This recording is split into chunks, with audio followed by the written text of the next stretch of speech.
this berry meant 5-flavor berry, and I was like, I've got to try and make this into some sort of sour.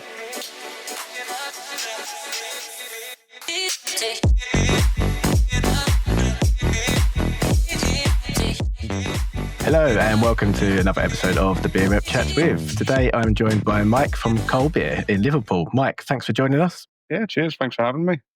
Yeah, it's great. So let's kick things off with a bit about your background. Can you tell us how Colbier came to be and what was the spark that kicked it all off? Yeah, so starting a brewery is something that I'd always wanted to do, and I've worked in a few breweries before starting this one as well. So originally I was working in music and was selling vinyl records after I was in bands and stuff, and then started working in a craft beer bar that all the brewers hung out in. So I got to know all the local brewers and everything. And when Brexit kicked in, records were becoming more expensive, like new ones. So I kind of knew that it wasn't going to last forever. So I started to learn to brew properly. So I kind of fell into it that way. So worked at a few. Gibberish, that was like the second incarnation of the Mad Hatter guys, and then on to Handyman, which is a brew pub in South Liverpool.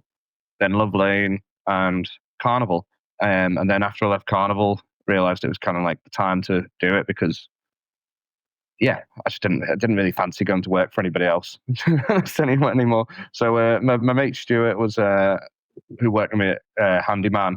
He kind of likes to talk about beer quite a bit, so I thought he'd be a good salesperson. And my partner Vic as well, who's just very organised in general. So yeah, we started it all together, and yeah, kicked it all off. So because of my musical background and the way we all bonded over music and go to gigs and stuff, that's why all our beers are music terminology and music themed in general. Bit of a throwback to that. Yeah. That's interesting. Yeah, I've got a bit of a music background myself. Not quite band stuff, more on the electronic side of things. But yeah, it's more of a hobby now than anything. Where did you learn to brew? Do you do home brewing, or was it? Did you study at IBD? Yeah, all that. So I did the IBD General Brewing Certificate while I was at Handyman, and I was home brewing as well. So basically started home brewing around the time I was at Gibberish, and then when I moved, and I was managing Gibberish as well, and was learning bits about brewing because obviously there was a brew pub. And then when I went to Handyman, it was another brew pub. I was managing the bar, and then managed to move up to the brewing side, so learned a lot more by just being hands-on at the brewery. And yeah, so IBD alongside brewing and everything. By the time I was a professional brewer, though, Vic got really into home brewing, so the home brewing never really stopped at our house. Yeah. I did the IBD course as well, and I found it very tough. Can you explain how tough the exams are? Yeah, no, it is very, very tough. Did the general brewing and was starting to do the diploma as well, but realised the amount of scientific knowledge you needed to know for that. So ended up, over COVID, doing my science A-levels and stuff just to get up to scratch for the exams and everything. And so there's lots of science involved, obviously, water chemistry, all that stuff. But yeah, wasn't quite prepared myself for the exam. I mean, the little tests that you get in between, like on the different parts of the course, were relatively easy. I flew through them, but the exam questions were completely different. They were completely different from the course textwork, and I wasn't prepared for that. So yeah. Didn't quite pass. It was quite intense as well. The whole exam. It was, yeah. And they tell you they want to see everything behind you. They want to see everything in front of you. There's no cheating or anything like that. It was pretty intense. Yeah. So what was your biggest challenge starting Colbier? I suppose finding a site, to be honest. And nobody really wants to hear from you if you didn't have like shed loads of money and trading history.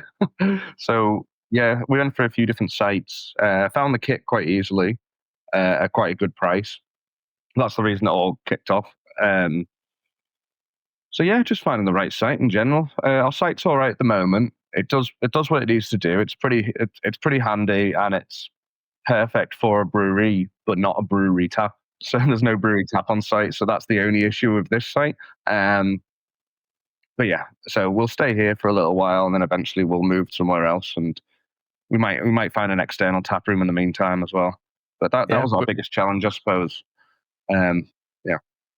yeah, we'll speak about your future projects a bit later on in the show. But yeah, I think a tap room for most breweries starting up these days is 100% needed for solid income coming into the business. So Liverpool has a rich brewing and pub culture. How has the city shaped your identity and the beers that you brew?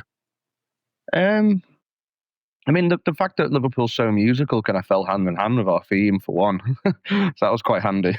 Yeah, the Beatles. Yeah, Beatles and all that, and yeah, Zootons and stuff. Yeah, people, yeah, still talk about Liverpool being a massive music city. The bands that are coming out at the moment as well are pretty good. And the pubs that we sell to as well, they've got quite a lot of up and coming acts coming out. So yeah, it's quite heavy on the music scene. Yeah, and I suppose like people just want to have a pint with their mates in Liverpool. So our beers are quite sessionable and they're quite easy going. So that kind of helps.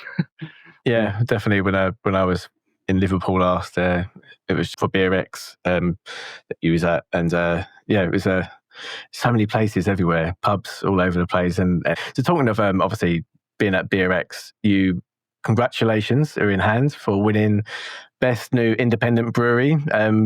Cheers. The awards were in Liverpool, and obviously being your brewery's in Liverpool and being from Liverpool, how much did that mean to you and the team? Oh, it was absolutely brilliant. Just kind of like affirmed, like just kind of backed up everything that we've been doing. Like that we weren't just crazy going into this. Yeah. No, that was really nice. And we'd arranged some events as well around town that week for BeerX. So we went straight from getting the awards to going to a tap takeover that we were hosting, and that was just a great celebration. So yeah, brilliant. Where was that? That was in Ship and Mitre, and we also had one in the Grapes as well. How would you describe Colbier's brewing style? I'd say craft beer 10 years ago, mixed in with a little bit of today.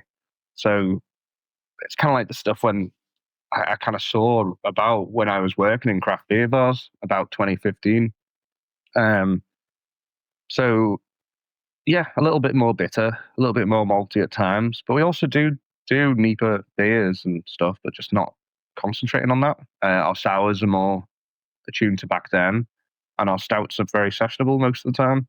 I say most of the time. We just did a single keg of an imperial stout for a tap takeover on Thursday. But yeah, Lovely. most of the time, yeah. Would you say the market's a bit oversaturated with New England IPAs and hazies at the moment? Yeah, I say a little bit.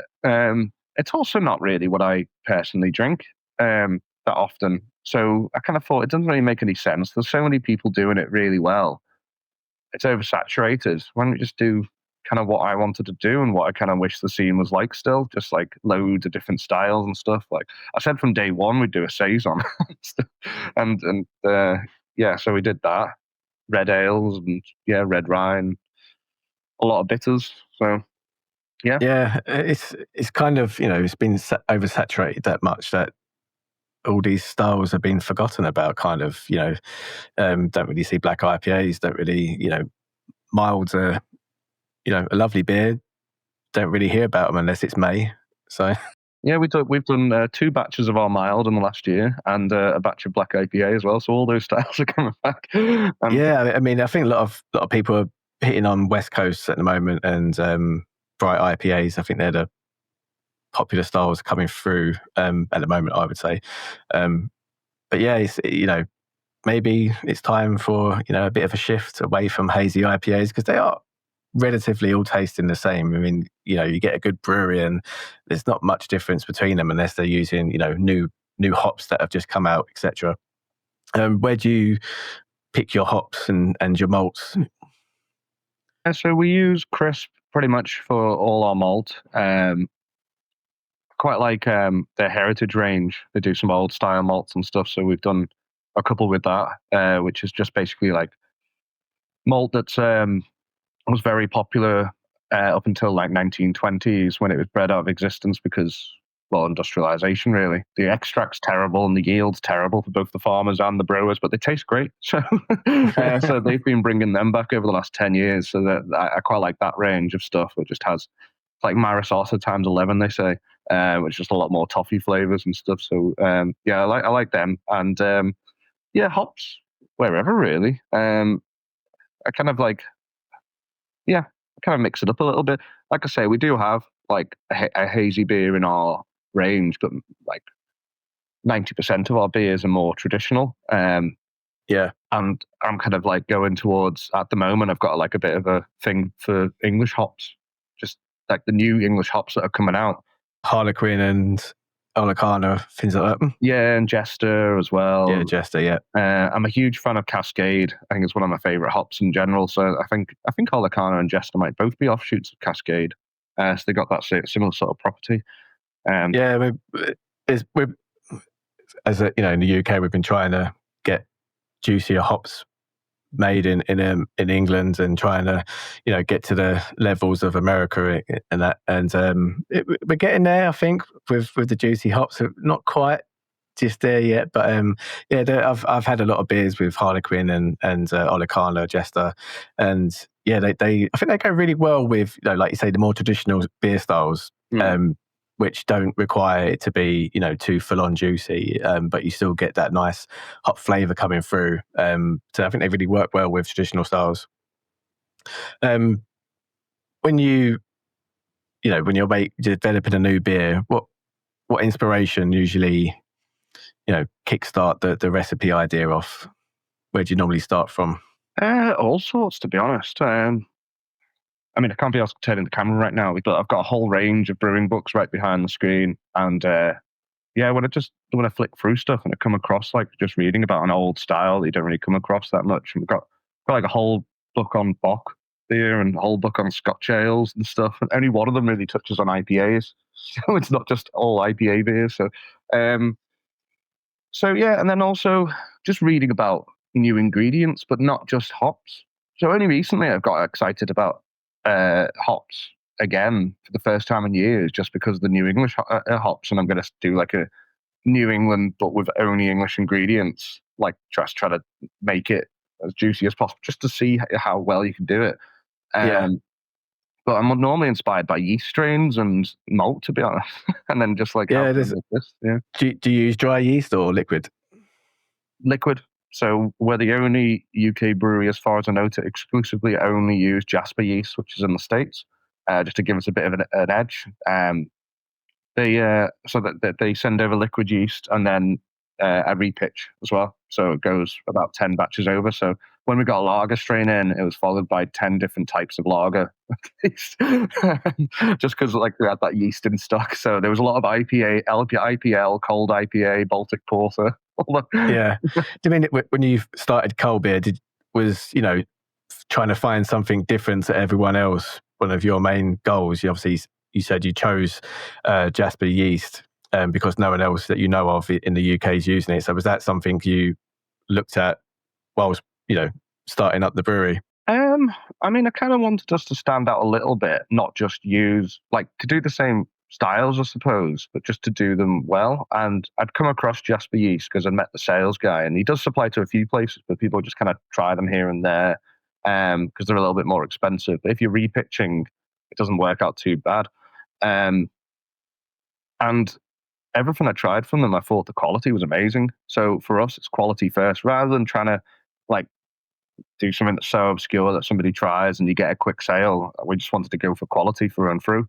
So it was the best hops, best malt, and best yeast that we could find.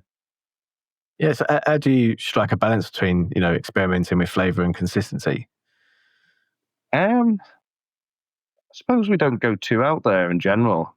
Like I say, we kind of just go for sessionability, and we don't really go for like a hop that's like too divisive at times. Apart from Cascade, some people don't really like that apparently. But, weird people in the world. Cascade's a great hop. Yeah. Nothing wrong with Cascade, people. Nothing wrong with it. Yeah, so we don't really go too out there. We've done some weird stuff, I suppose, but not like kind of weird as in you wouldn't really expect to see it. So it's kind of been proven. I think our weirdest beer was definitely Pansori, which is our Korean berry sour. Colbier berry sour. Sorry, so and that took about 5 trial batches on the small kit before getting it right. Time was really of the essence as well, so it was actually wrong the final small batch, and I was like, screw it, I'm just going to try it this last time on the big batch, and thankfully it worked out perfectly.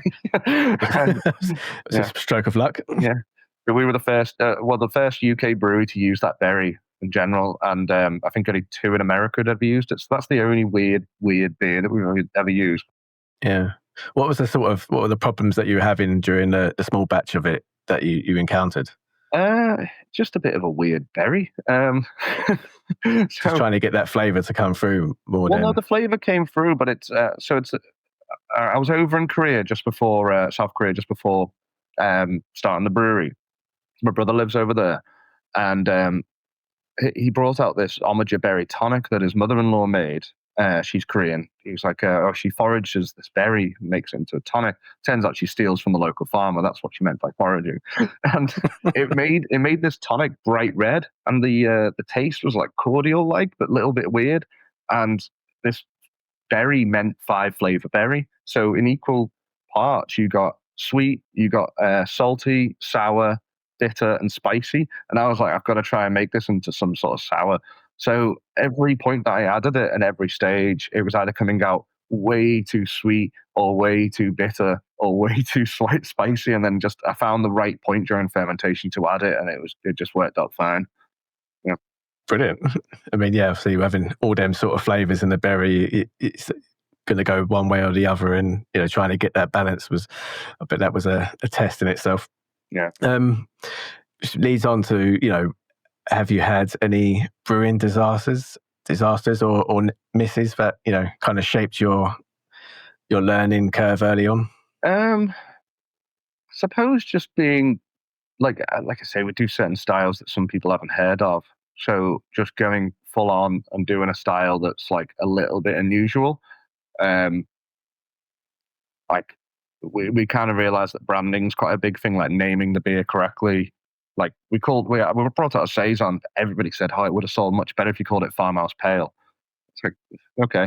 And stuff like our Baltic Porter, we kind of went back to like a really old style Baltic Porter, whereas in Liverpool there's an area called the Baltic Triangle. So people were releasing Baltic Porters that weren't Baltic Porters. And when we brought out one that had like plummy flavors and fruity flavors just from the malt, people were like, this is really weird. So that was kind of annoying. So yeah, they're the main learning curves. We haven't had any batches we've had to chuck. Once I had a one that dry hopped and it started to fizz over quite quickly, but we only lost like 200 liters, so that's probably been the biggest disaster. Yeah, I think that's quite a common one, isn't it, with the hops? The pressure inside, the fermenter. But, how much feedback do you get from drinkers that buying from you guys, and how does that shape what kind of recipes you brew in the future? Apart from events, I don't really get out much, to be honest. Mainly at the brewery all the time. But like our sales guy, he gets out and he meets everybody and everything a few times a week. Not allowed to look at Untapped because that's just not accurate, apparently. I would take that with a pinch of salt sometimes. So at events and stuff, you get quite a lot of praise, which is nice. But you never know if people are just being nice because they're talking to you, like talking to your face or whatever. So again, I take that with a pinch of salt. But it's when like certain pubs that I know from previous places I've worked at, they never used to buy that often from those places, but then they buy off us quite regularly, and that's kind of like a bit more affirming sort of thing. And when we go in there, they're like, people ask for you and stuff, so that's why they keep buying it again. So that's quite nice. That's a good feeling. Obviously, regulars going into their local pubs and asking when your beers are going to be on next and stuff like that. And that's when you've kind of got yourself firmly into that pub, and because you've got customers constantly asking for it, which is it must be great feeling. What's your take on the UK indie beer scene right now? Do you think it's time to adapt to new things, or? I feel like there is a place for most people. I feel like it's a bit of a struggle for everybody who wasn't like huge pre-COVID and was kind of like at our size, and they've got quite a lot of the COVID debt, and that's a bit of a shame. People that are coming out since then and like the same time as us, I think they're kind of getting into it for the right reasons, which is good. Like they seem to be people who are like know that like basically you don't make millions from breweries and stuff unless you've got billions. And yeah, so they get into it for the love of beer, which is nice. Whereas there was a bit of a boom about 10 years ago, and some people were getting into it to make a load of money. And Yeah. So I think the scene right now, I'm quite positive about it, and we've been accepted so well, like as well, by everybody. And yeah, just quite happy with it, I suppose, in general. Yeah, you got quite a few breweries around Liverpool, Asvex, Black Lodge, Neptune. Yeah, and so I mean, we lost about 5 last year, unfortunately. And there's a few small ones popping up. One just over the road from us, actually, who's kind of doing it part time, but he's quitting his job to do it full time. And there's also another small one just over the water. I can't remember how big his kit is. I think it's only like 3 barrel or something. But they're both making some good stuff. Awesome. Yeah, it's good to see. There's obviously a lot of breweries closing, but there's also a lot of ones starting up and unheard of that you just don't know about yet. And eventually they will start to push through and get known. But it's great to see. You know, you guys been running for 2 years now, is it, as a commercial brewery? About 14 months now.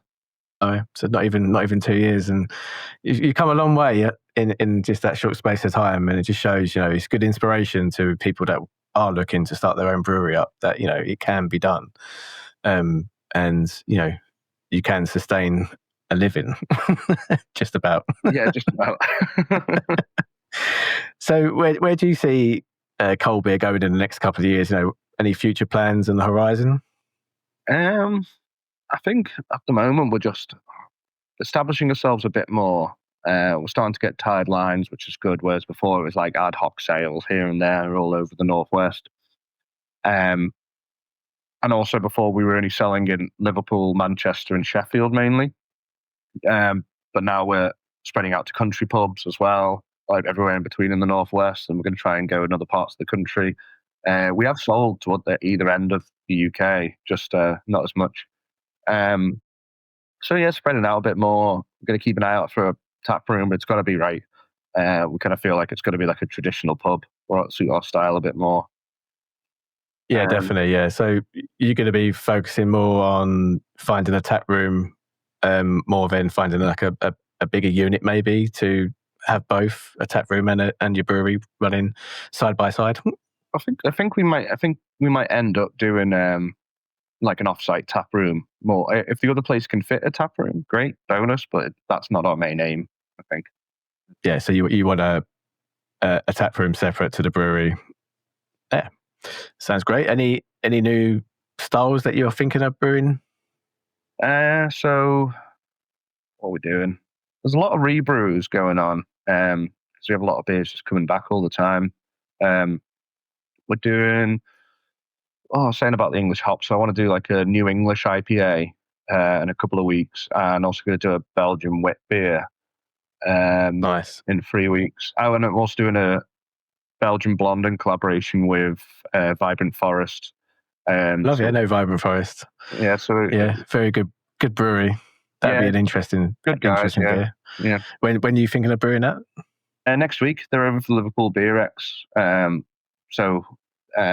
We did a collab with them in February, which was an American brown ale, and this is the return leg. So yeah, like I say, when we get a yeast strain in stock, I just kind of want to use it as best as possible. So hence the Belgian wit beer following that one, and then I might do something else. I've been planning a grape ale for a while, but a lot of people don't really do grape ales how I think they should be brewed, because it's only recently that vineyards have started to pop up around the UK, and you need to blend your beer with grape must before fermentation. So you need to find a good supply of freshly picked grapes. So as soon as I find that, I can launch that one. Just vineyards are a little bit precious on their their grape must. Grapes. Yeah, I can imagine.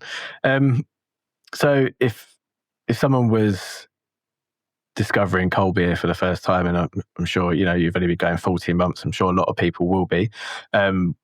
We will obviously be stocking some of your beers on the Beer Rep nearer the time. So what the first time, if they're drinking Colbier for the first time, what beer would you recommend they try first? I mean, I'd always ask what style of beer they drink normally. Yeah. Because our thing as well is we want to be very inclusive. So we kind of like make a style of beer for everybody. We've got lagers, we've got bitter beers, we've got hazy beers, we've got sours, all that. So it depends really what they want. But if I wanted to like push something that I think is a little bit more what we specialize in, maybe solo, tempo, or forte, or ones with like plenty of bitterness to them and a lot of malt body. Same time. Ah, lovely. Are you going to be featuring at any festivals coming up? Yes, we'll be at the Liverpool Craft Beer Expo next week. We've just done Chester Beer Festival and Kirkstall's Beer Festival. Can't remember what it's called, sorry. Drawing a blank. The Heritage one. And also Gravity, I think it's called, the one in Edinburgh with Barney's Brewery. And I think there's one more. We might be at Kirkstall in September as well, Kirkstall Abbey, and that'll be it really. Yeah. Try not to spread ourselves too thinly. They're only a small team. Yeah, I can imagine. Yeah. So, any final words or anything you want to talk about before we finish up? Or I can think off the top of my head. Yeah, I suppose just give us a little try. Look us up. We post out all our new beers and everything on our socials. We were bringing out pretty much a beer every week for a while. But now the demand for some of our old beers, we kind of slowed that down a bit to pretty much like 1 or 2 a month new beers. Yeah, I mean, have you kind of figured out what your core range is already? I'm guessing so. They're the ones that are starting to get popular. Yeah, exactly. So we've got 2 gluten-free beers in our core 6. Encore is a gluten-free lager, and Intermission are gluten-free pale. And then Overture, our hazy pale. And then Tempo, our session IPA, and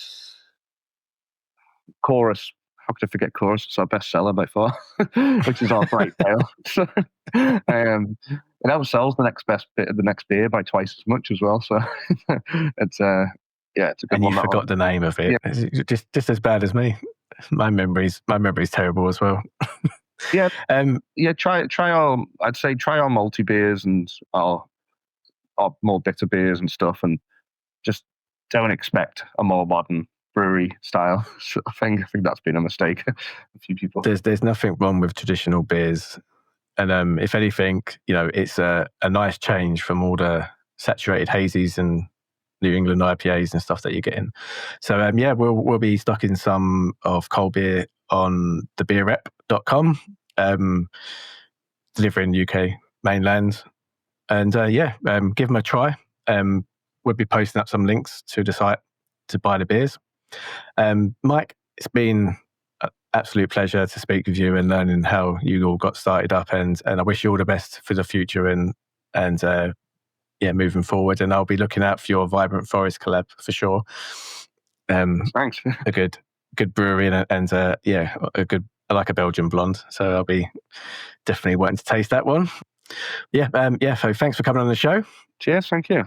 And not a problem. And we'll catch you guys later in another couple of weeks for our next episode. So until then, keep drinking. See you later.